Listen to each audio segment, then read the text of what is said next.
हरि जय।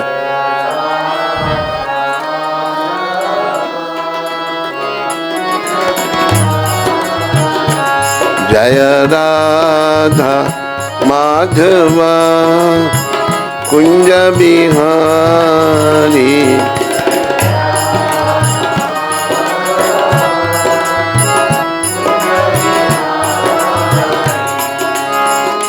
गोपी जन बल्लभा गिरिवरधारी।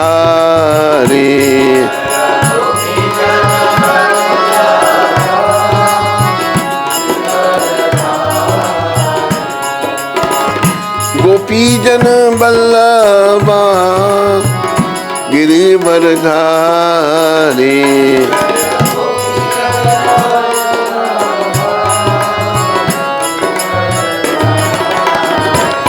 जय राधा माधवा कुंज बिहारी।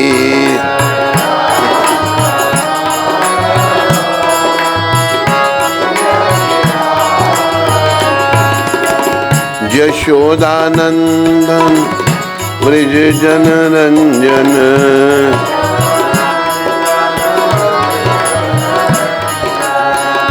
यशोदानंदन ब्रज जन रंजन।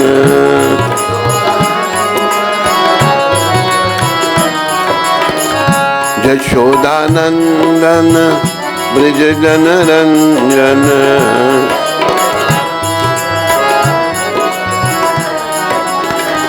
यमुना तीरा बनचारी।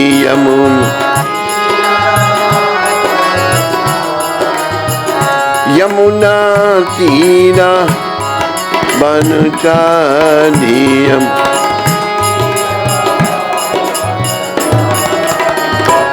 जय राधा माधवा कुंज बिहारी।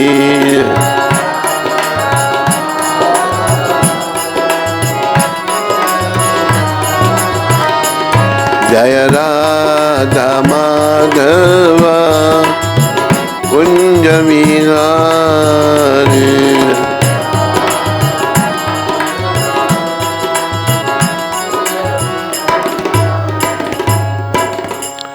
जय ओम विष्णुपाद परमहंस परिव्राजकाचार्य स्तोत्र सचरी श्रृंखला भक्ति वेदांत गोस्वामी महाराज शिल प्रभुपाद की जय। जय ओम विष्णुपाद परमहंस परिव्राजकाचार्य स्तोत्र सचरी श्रृंखला भक्ति सिद्धांत सचरी ठाकुर महाराज प्रभुपाद की।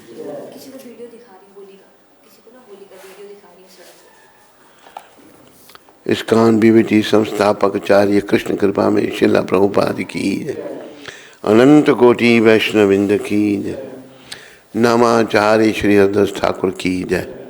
प्रेम से कहो श्री कृष्ण चैतन्य प्रभु नित्यानंदा श्री अद्वैत गदाधर शिवासदि गौर भक्तविंद की जय। श्री श्री गौर राधा कृष्ण गो गोपीनाथ श्याम कुंड राधा कुंड गिरि गोवर्धन की जय। श्री श्री वृंदावन मथुरा धाम की जय। श्री श्री नवदीप द्वारका धाम की जय। श्री धाम मायापुर धाम की जय। श्री श्री यमुना मई गंगामयी की जय। श्री श्री तुलसी देवी भक्ति देवी की जय। श्री श्री सामवेद भक्त वृंद की जय। श्री श्री युग धर्म हरिनाम संकीर्तन की जय। संकीर्तन यज्ञ की जय। हमारे प्यारे गुरुदेव पूरी दुनिया में सनातन धर्म का प्रचार करने वाले अति दयालु परम कृपालु पतित पावन शिल प्रभुपाद की जय। पतित पावन शिल प्रभुपाद दिव्य पुस्तक वितरण की जय। निताय गौर प्रेमानंदी सब भक्तों की जय जयकार हो। गुरु और गौरांग की जय जयकार।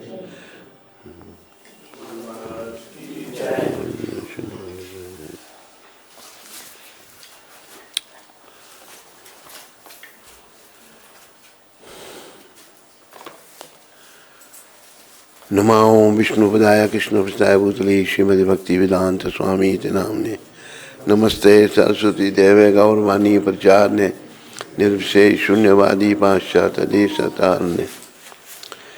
जय श्री कृष्ण चैतन्य प्रभु नित्यानंद श्री अद्वैत गदाधार शिवासदि गौर भक्तवृंदा। हरे कृष्णा कृष्ण हरे हरे, हरे राम राम राम हरे हरे कृष्णा कृष्ण कृष्ण हरे हरे, हरे राम राम हरे हरे, हरे कृष्णा कृष्ण कृष्ण हरे हरे, हरे राम राम राम। ओम नमो भगवते वासुदेवाय, ओम नमो भगवते वासुदेवाय, ओम नमो भगवते वासुदेवाय। नारायणं नमस्कृत्यं नरं चैव नरोत्तमं देवीं सरस्वतीं व्यासं ततो जयम् उदीर्ये। नष्टप्रायेषु भद्रेषु नित्यं भागवत सेवया भगवती उत्तम श्लोके भक्तिर्भवती नैष्ठिकी। विजय के साधन स्वरूप बोलो, इस श्रीमद् भागवत व्रत, इस श्रीमद् भागवत का पाठ करने सुनने के पूर्व मनुष्य को चाहिए कि वह श्री भगवान नारायण को, नरोत्तम नारायण ऋषि को, विद्या की देवी माता सरस्वती को तथा ग्रंथकार श्रील व्यास देव को नमस्कार। भागवत की कक्षाओं में नियमित उपस्थित रहने तथा शुद्ध भक्तों की सेवा करने से हृदय के सारे दुख लगभग पूर्णता में नष्ट हो जाते हैं और उन पुण्य श्लोक भगवान में अटल प्रेमा भक्ति स्थापित हो जाती है, जिनकी प्रशंसा दिव्य गीतों से की जाती है।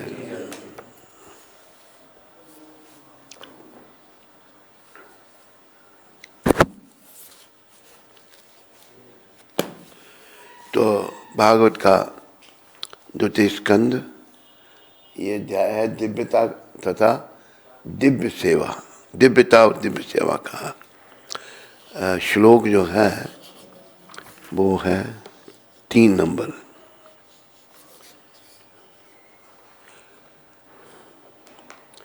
तो कुछ दिनों से इस श्लोक पर चर्चा चल रही है। मैं स्वयं श्लोक पढ़ूंगा। या स्वानुभावम किल श्रुति सारम एकम मध्यात्म दीपमति तितिरीशतम तमो अंधम संसारिणां करुणा याः पुराण गुह्यं तम व्यास सुनुम उपयामि गुरुं मुनीनाम। अर्थात मैं समस्त मुनियों के गुरु श्रील व्यासदेव के पुत्र श्रील शुकदेव को सादर नमस्कार करता हूँ, जिन्होंने संसार के गहन अंधकार में क्षेत्रों को पार करने हेतु संघर्षशील उन निपट भौतिकवादियों के प्रति अनुकंपा करके वैदिक ज्ञान के सार रूप इस परम गुह्य पुराण को अनुभव द्वारा स्वयं आत्मसात करने के बाद कह सुनाया। तो इस पर तर्क करना निरर्थक है कि भौतिकवादी व्यक्ति सुखी हो सकता है। कल इस पर चर्चा की थी। देखो, भौतिकवादी कभी कोई सुखी हो ही नहीं सकता, चाहे कोई है वो। कोई भी भौतिकवादी जीव, चाहे वह महान ब्रह्मा हो या क्षुद्र चिंटी, सुखी नहीं रह सकता। प्रत्येक व्यक्ति सुख की स्थायी योजना बनाता है। सभी प्रयास करते हैं कि हम सदा के लिए सुखी रहें, सभी बनाते हैं योजना, कोई सुखी नहीं रह सकता। किंतु वह प्रकृति के नियमों से परास्त हो जाता है। प्रकृति के जो नियम हैं ये किसी को नहीं बख्शते, इससे वो हार जाता है। अतः भौतिकवादी संसार ईश्वर की सृष्टि का सर्वाधिक अंधकार में भाग कहलाता है। भगवान की जो सृष्टि है, ये भौतिक संसार जो है अंधकार में भाग है। इसमें अंधकार ही अंधकार है जो भौतिक सृष्टि है। देखो, ये भौतिक है तो एक आध्यात्मिक सृष्टि है। आध्यात्मिक सृष्टि कैसी है, वहां पर यहाँ जैसे वर्णन आ रहा है, प्रभुपाद वर्णन कर रहे हैं, अंधकार में भाग कहलाता है।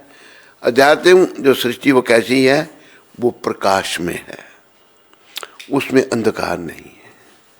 और उसमें एक बात और है, आनंदमयाभ्यासात, वहां आनंद ही आनंद है। जीव का स्वभाव प्रभुपाद बताते हैं सुख चाहना है, आनंद में रहना है। लेकिन अभी जीव गलत जगह आनंद की खोज कर रहा है। इस सृष्टि में, इस भौतिक जगत में सुख नहीं है, ये तो दुखों का घर है।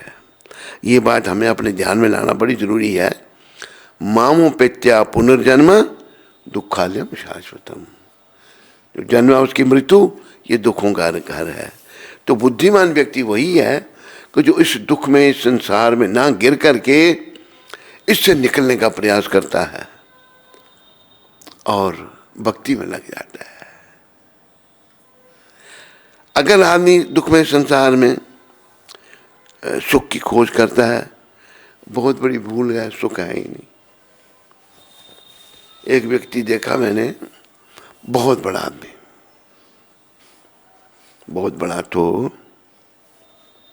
कुछ संपर्क हुआ हमारा उनसे, तो दोनों मिलने आए, उसकी पत्नी भी, बहुत बड़े आदमी की पत्नी है दोनों। बड़े आदमी को तो उसमें बड़ा भाई अहम है, वो बहुत बड़ा आदमी है। कुछ बात चली, पत्नी कुछ कह रही है, वो कुछ कह रहा, पत्नी वो उधर बीच में ही डांट के चली गई उठ के। कुछ ऐसी बात की उसको अच्छी नहीं, इतने क्या इज्जत रही उसकी, दूसरे के सामने वो छोड़ के चली गई कमरे में। मैं कमरे में जा रही हूँ, तो यहाँ पर दुख ही दुख है, यहाँ परेशानी ही परेशानी है।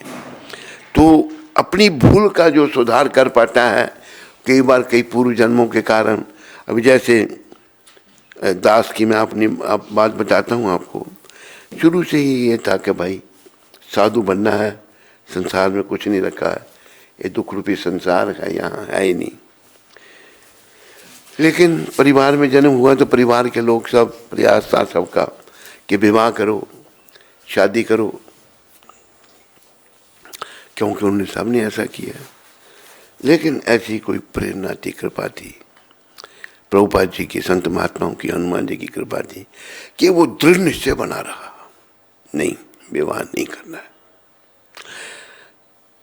जबकि इतने प्रलोभन, एक से एक प्रलोभन, एक से एक प्रलोभन, लेकिन कृपा से बच गए। इसलिए हम सब लोगों को चाहिए कि प्रभुपाद जी जैसे संतों की कृपा लें, कि वो कृपा करें हम पर, ताकि संसार में लिप्त ना हो हम।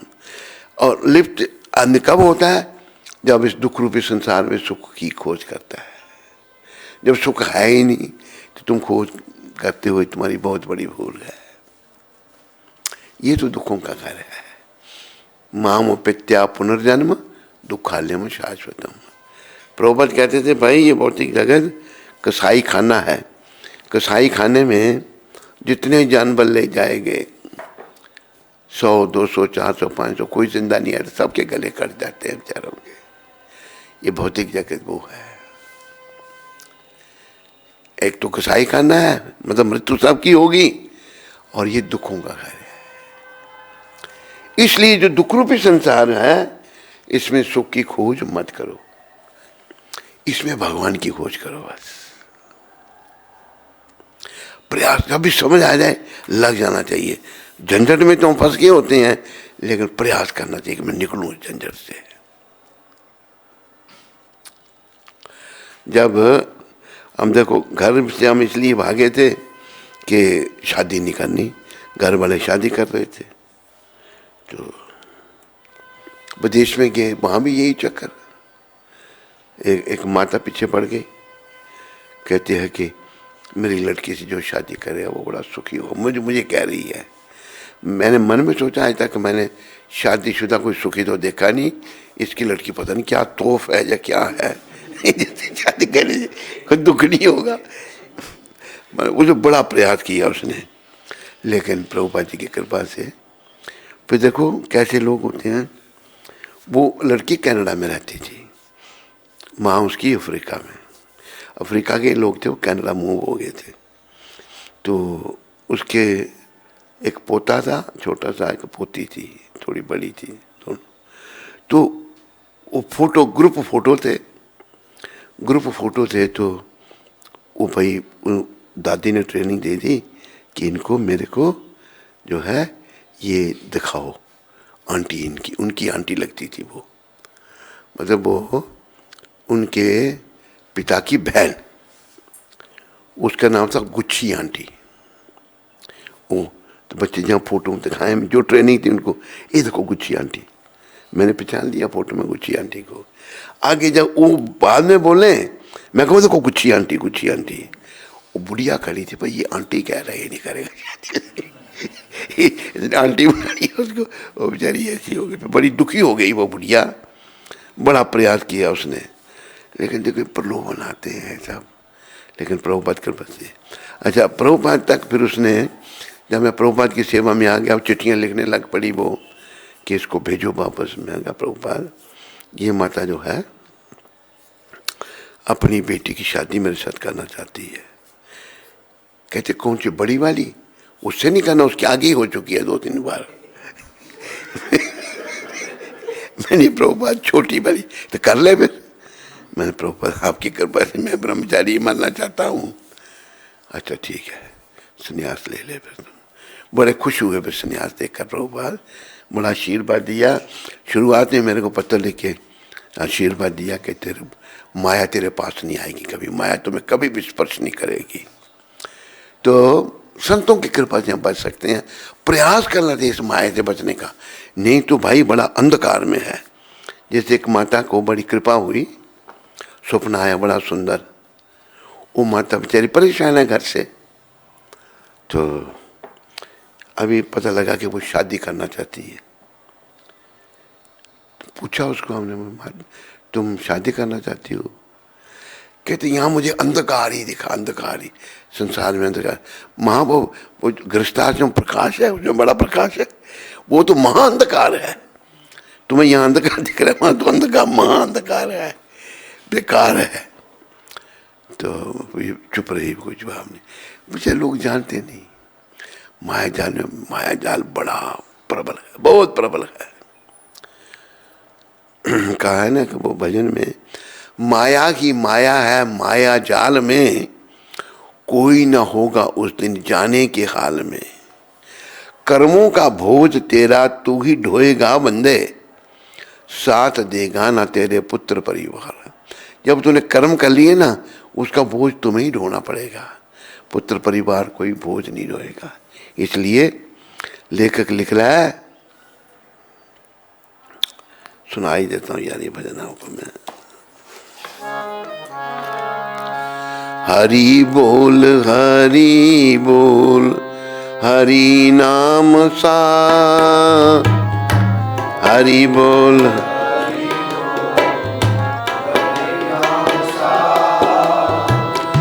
मिलेगा ना ये जन्म फिर बार बार, मिलेगा ना मानव जन्म फिर बार बार। हरि बोल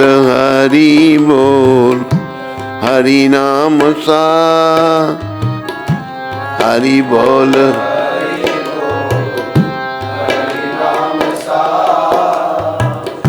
मिलेगा न मानव जन्म फिर बार बार।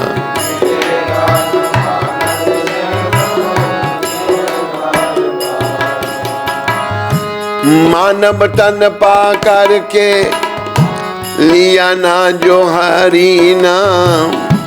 मानव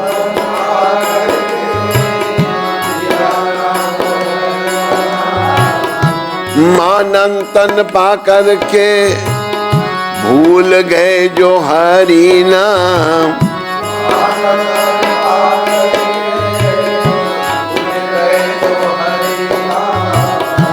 समय बीतने पर होगा बुरा परिणाम। समय बीतने पर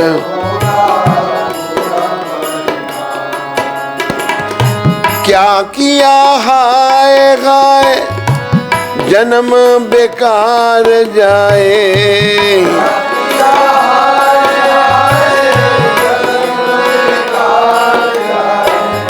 लिया ना रे मधुर नाम एक बार।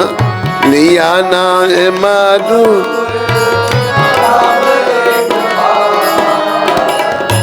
हरि बोल हरि नाम सा हरि बोल।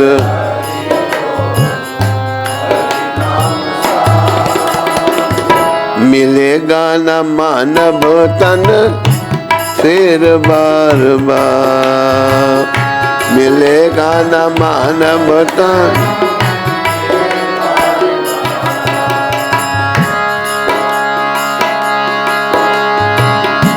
माया ही माया है माया जाल में।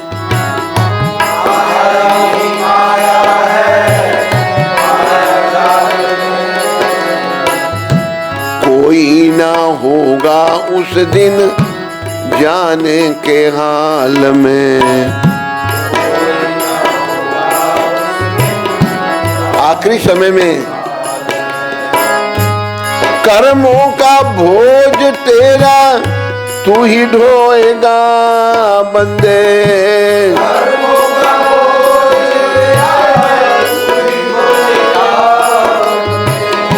साथ देगा ना तेरे पुत्र परिवार। साथ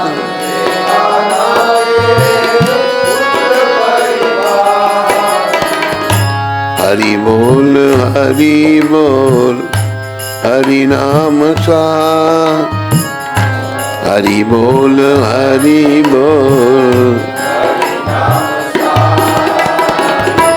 मिलेगा न मानव जन्म फिर बार बार।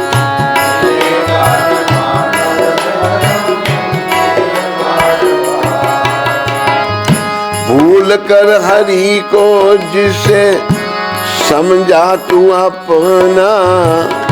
भूल कर हरि को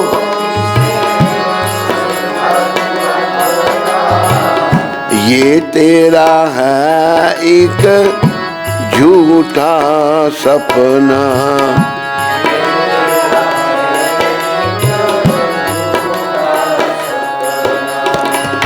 बस यही एक सार हरि नाम प्रेमाधार। बस यही एक सार भव सागर से तू हरि ही करेंगे तेरा भव सागर पार। हरि ही करेंगे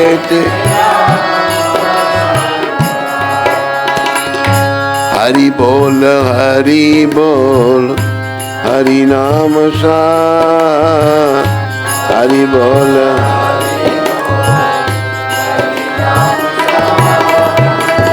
मिलेगा न मानव जन्म फिर बार बार।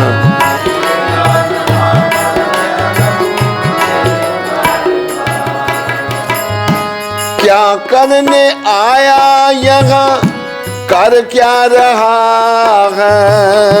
क्या करने आया कर क्या रहा है? भजना का नाम हरि का पाप कर रहा है। भजना हरि का पाप कर रहा है। कहे चंद्रपति बार बार, कहे चंद्रपति बार बार। बेदर्दी है ये संसार, बेदर्दी।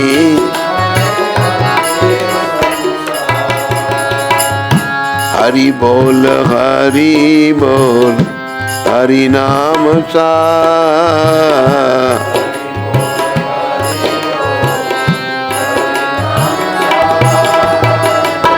मिलेगा न मानव जन्म फिर बार बार। मिले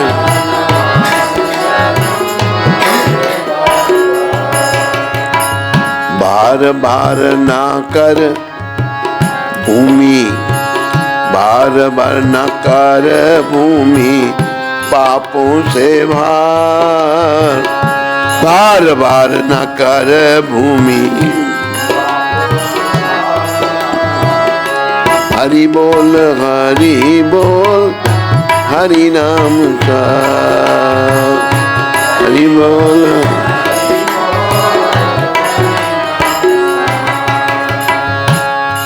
बोल हरि बोल हरि नाम सा।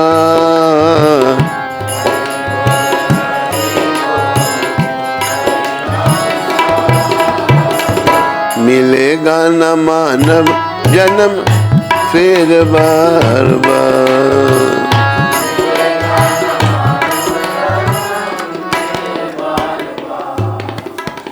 देखो ये संसार दुखों का घर है, इसमें सुख का भ्रम है, सुख है नहीं।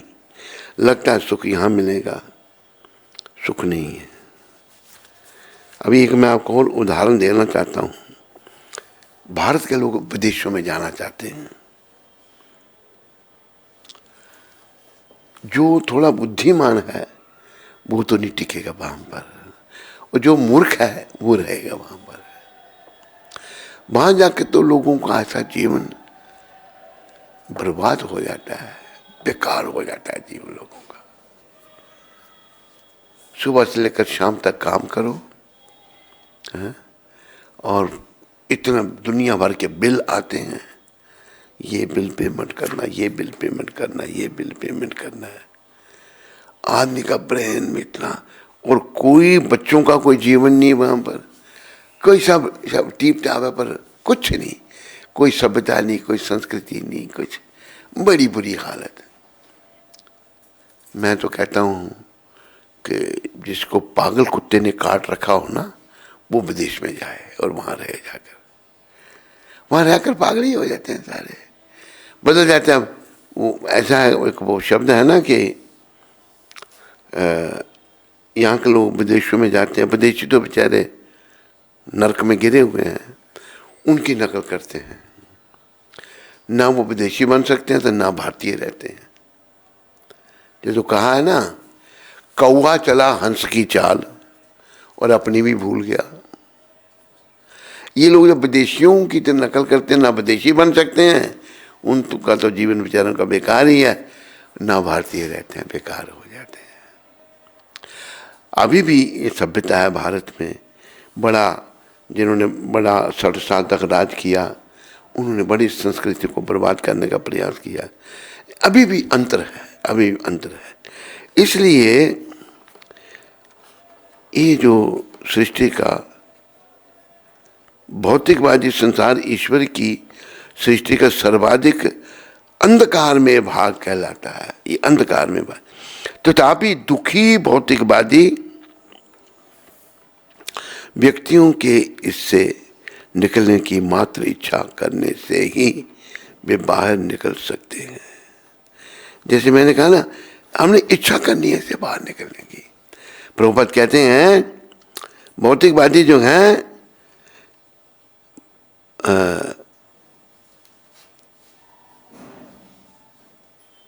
इससे निकलने की मात्र इच्छा करने से ही वे बाहर निकल सकते हैं। इच्छा ही नहीं है। प्रभुपाद जी का ध्यान करके हमने इससे बाहर निकलने का प्रयास करना है। दुर्भाग्यवश वे इतने मंदबुद्धि हैं कि बाहर निकलना चाहते ही नहीं। इतने मूर्ख लोग हैं, बाहर नहीं निकलना चाहते हैं, जबकि यहाँ पर कोई सुख का कोई है ही नहीं, सब दुखी दुख है।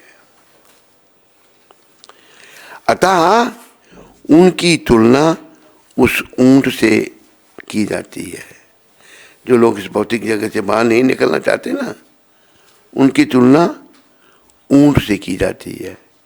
क्या तुलना ऊंट से?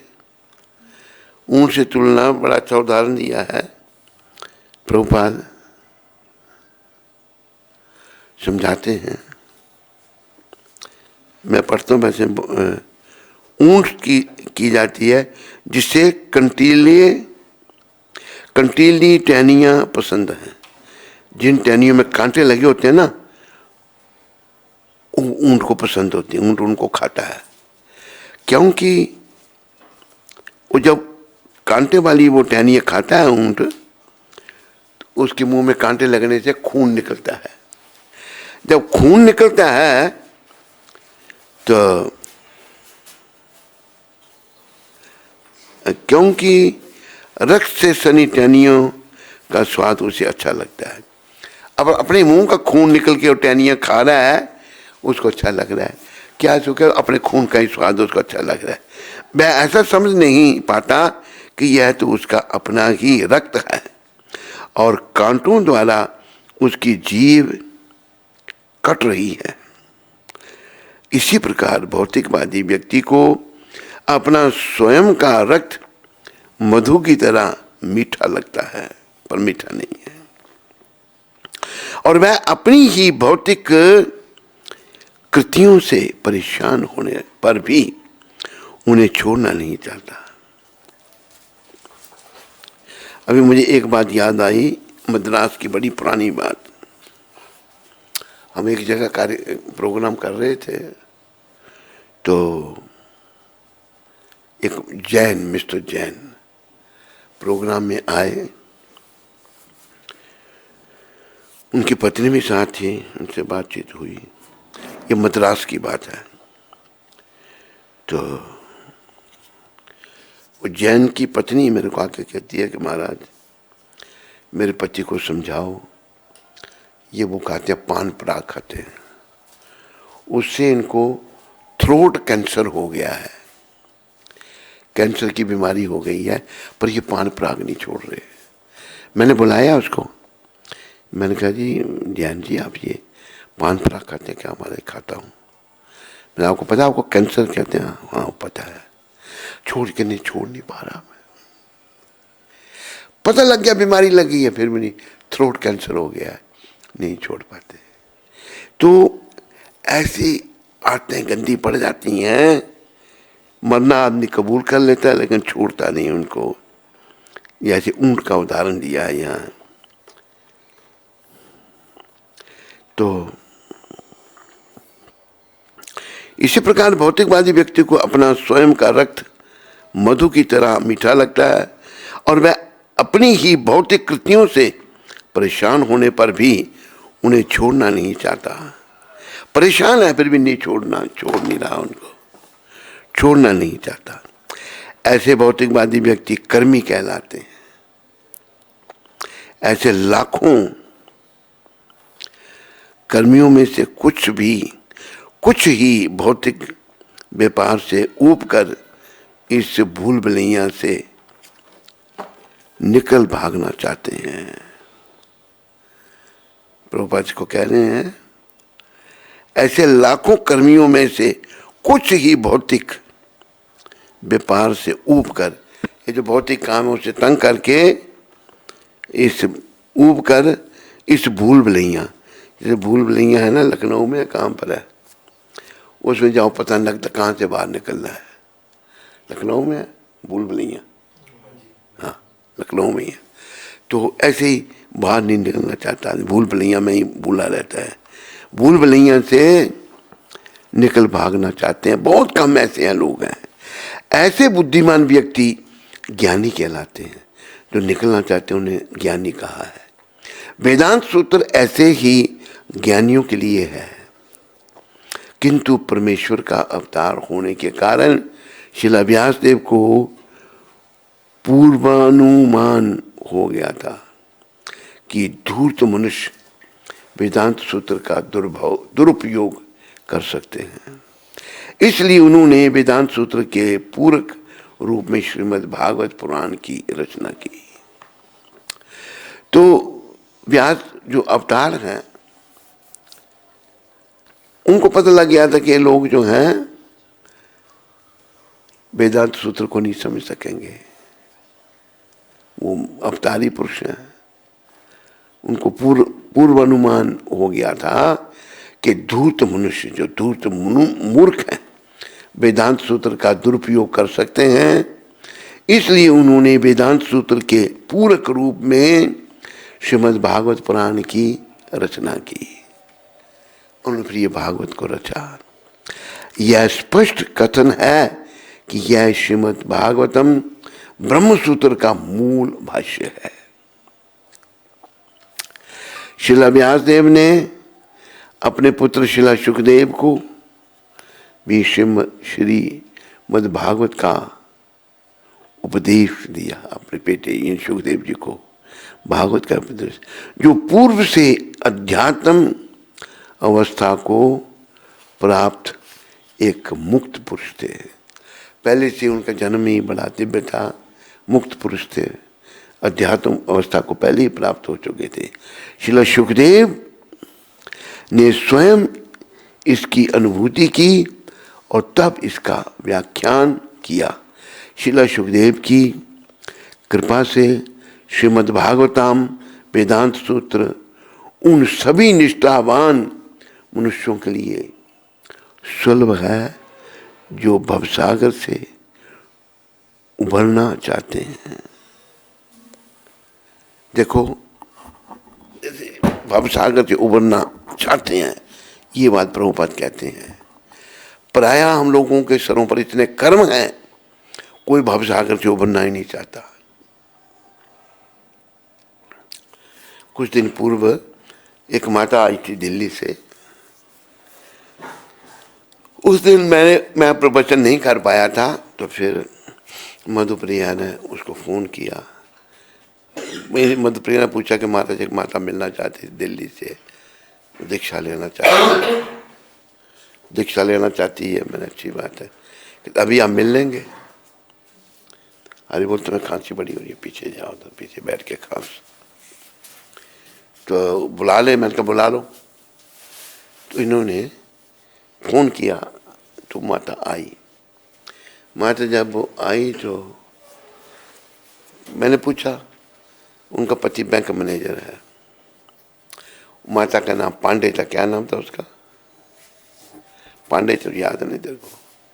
पांडे माता थी वो। इंटरकास्ट मैरिज हुई है उनकी। मैंने कहा पति कहते, पति जो है मुझे मना नहीं करते, पर कुछ भजन भक्ति नहीं करते।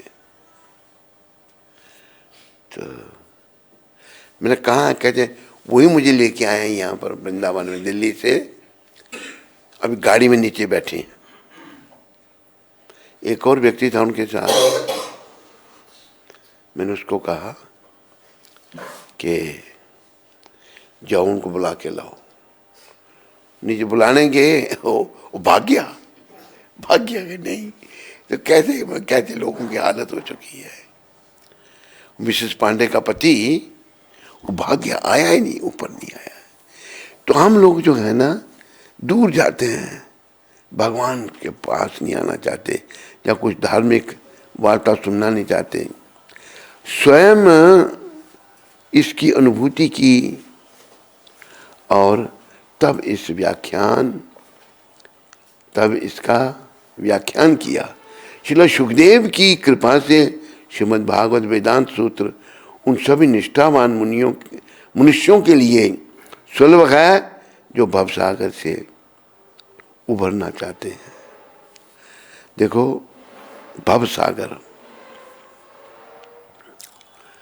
मृत्यु संसार सागरात, इस संसार को भी मृत्यु सागर कहा है, इसको भवसागर भी कहा है।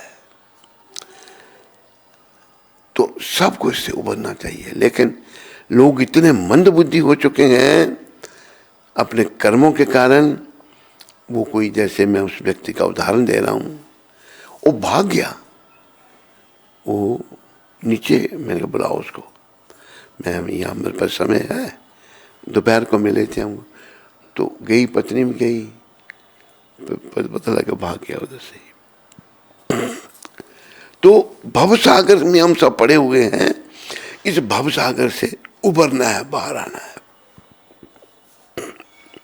एक उदाहरण प्रभुपाद जी ने दिया है कि समुद्र में अगर कोई आदमी गिर जाए, बहुत बड़ा तैरने वाला है, तैर करके वो किनारे लग सकता है? क्यों नहीं? तैरना जानता है वो, है? समुद्र तो इतना बड़ा है, कितना तैरेगा? प्रभुपाद कहते हैं 1 किलोमीटर 2 किलोमीटर समुद्र की कोई था नहीं, अथाह है, किनारे नहीं लग सकता। इसलिए कोई उसको ऊपर से आके उभारे तो बच सकता है। तो बड़ा शुक्र है कृष्ण भगवान का, उन्होंने प्रभुपाद जी को भेज दिया है हमको उभारने के लिए। एक शब्द मुझे याद आए,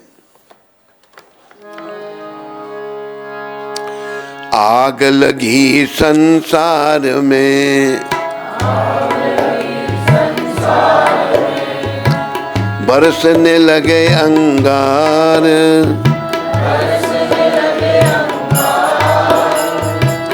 जो न होते संत तो